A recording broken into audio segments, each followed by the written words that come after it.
Assalamualaikum warahmatullahi wabarakatuh.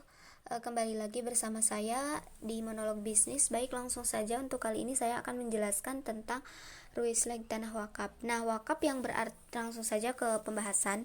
Jadi, wakaf yang berarti maknanya adalah berhenti dari kepemilikan diri sendiri berpindah kepada pemilik alam semesta, yaitu Allah Subhanahu wa taala. Maka harta wakaf dilarang untuk dijual atau eh, dihibahkan dan dilarang untuk diwariskan. Prinsip wakaf yaitu keabadian dan juga kemanfaatan. Permasalahan yang muncul akibat dari dimensi sosial yaitu tukar guling yang dalam istilah fikih disebut istibdal dan dalam hukum positif disebut ruislek. Nah, dimaksud sebagai penjualan barang wakaf untuk dibelikan barang lain sebagai wakaf penggantinya. Ada yang mengartikan bahwa istibdal adalah mengeluarkan suatu barang dari status wakaf. Nah, dan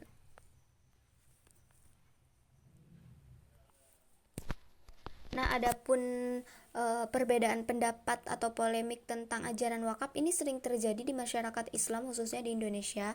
Pengertian dan pemahaman masyarakat tersebut diakibatkan karena dipengaruhi oleh sebagian pendapat imam mazhab seperti Syafi'i, Maliki yang kemudian lebih mengharuskan penting keabadian benda wakaf.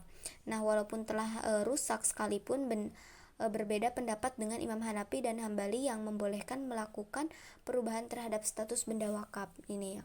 Nah, yang pertama, ruislek tukar menukar pada benda wakaf menurut Imam Hanafi.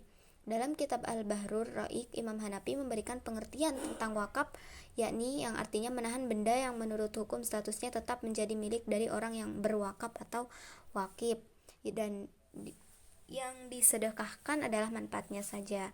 Nah, ulama Hanafiyah membolehkan benda wakaf tersebut dalam 3 hal. Yang pertama, wakif memberi isyarat akan kebolehan menukar tersebut ketika mewakafkannya. Contoh, ketika wakif ingin berwakaf, ia berkata, Tuhanku, tanahku ini akan aku wakafkan dengan syarat bahwa di kemudian hari aku bisa menggantinya dengan barang wakaf yang lain atau berhak untuk menjualnya dan membeli barang lain sebagai gantinya. Kemudian yang kedua, apabila benda wakaf itu tidak dapat lagi dipertahankan, dengan kata lain benda wakaf itu sudah tidak mendatangkan manfaat sama sekali, maka boleh dijual dan hasilnya dibelikan tanah lain yang lebih maslahat, dan penjualan tanah wakaf tersebut harus mendapat izin dari hakim terlebih dahulu. Kemudian yang ketiga, yang C, jika kegunaan benda pengganti wakaf itu lebih besar dan lebih bermanfaat. Kemudian yang kedua, ruislek tukar menukar benda wakaf menurut Imam Hambali.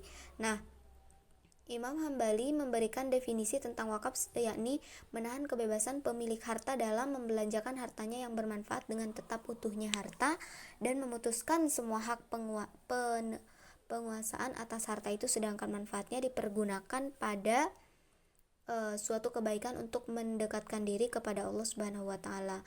Kemudian yang ketiga, menurut Imam Maliki dalam kitab Al-Muamalatul Ma'diyah wal Abdiyah, juga Imam Malik memberikan definisi tentang wakaf yang artinya menjadikan manfaat benda yang dimiliki baik yang berupa sewa atau hasilnya untuk diserahkan kepada orang yang berhak atau mauquf alaih dalam bentuk penyerahan yang berjangka waktu sesuai dengan apa yang dikehendaki oleh orang yang mewakafkan. Nah, adapun ketentuan ruislek dalam peraturan perundang-undangan. Nah, dalam perundang-undangan tentang wakaf di Indonesia tidak diklasifikasikan macam benda wakaf bentuknya atau yang dapat diubahnya statusnya.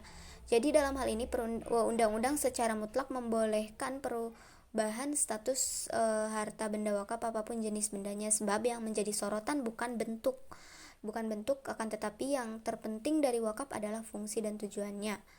Pada dasarnya terhadap barang yang sudah diwakafkan tidak dapat dilakukan perubahan, baik itu peruntukannya maupun syaratnya.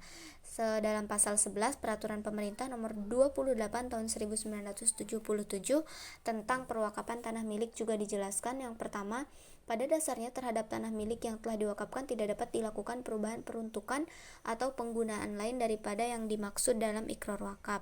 Kemudian yang kedua, penyimpangan dari ketentuan tersebut dalam ayat 1 hanya dapat dilakukan terhadap hal-hal tertentu setelah terlebih dahulu mendapat persetujuan tertulis dari Menteri Agama, yakni karena tidak sesuai lagi dengan tujuan wakaf seperti diikrarkan oleh wakif. Kemudian karena kepentingan umum. Adapun yang ketiga, perubahan status tanah milik yang telah diwakafkan dan perubahan penggunaannya sebagai akibat ketentuan tersebut dalam ayat 2 harus dilaporkan oleh nazir kepada bupati atau wali kota, kepala daerah, dan kepada warga agdia setempat untuk mendapatkan penyelesaian lebih lanjut. Sedangkan dalam Undang-Undang Nomor 41 Tahun 2004 tentang wakaf, pasal 40 juga mengatur tentang perubahan dan pengalihan harta wakaf yang sudah dianggap tidak atau kurang berfungsi sebagaimana maksud wakaf itu sendiri secara prinsip harta. Adapun secara prinsip harta, benda wakaf yang sudah diwakafkan itu dilarang dilarang untuk dijadikan jaminan, disita, dihibahkan, dijual, diwariskan, ditukar ataupun dialihkan dalam bentuk pengalihan hak lainnya.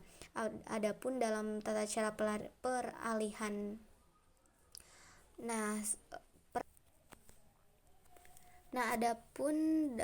dalam tata cara peralihan benda wakaf telah diatur sedemikian rupa dalam pasal 12 Peraturan Menteri Agama Nomor 1 Tahun 78 yang merupakan peraturan pelaksanaan pemerintah Nomor 28 Tahun 1977 tentang perwakafan tanah milik. Berikutnya dalam pasal 13 dijelaskan, yang pertama, dalam hal ada permohonan perubahan status tanah wakaf, Kepala Wakil Depak berkewajiban untuk meneruskan kepada Menteri Agama, Direktur Jenderal Bimbingan Masyarakat Islam dengan disertai pertimbangan. Nah, kemudian yang kedua, Direktur Jenderal Bimbingan Masyarakat Islam diberi wewenang untuk memberi persetujuan atau penolakan secara tertulis atas permohonan perubahan status tanah wakaf. Dan yang terakhir, perubahan status tanah wakaf dapat diizinkan apabila diberikan penggantian yang kurang-kurangnya senilai dan seimbang dengan kegunaannya sesuai dengan ikrar wakaf.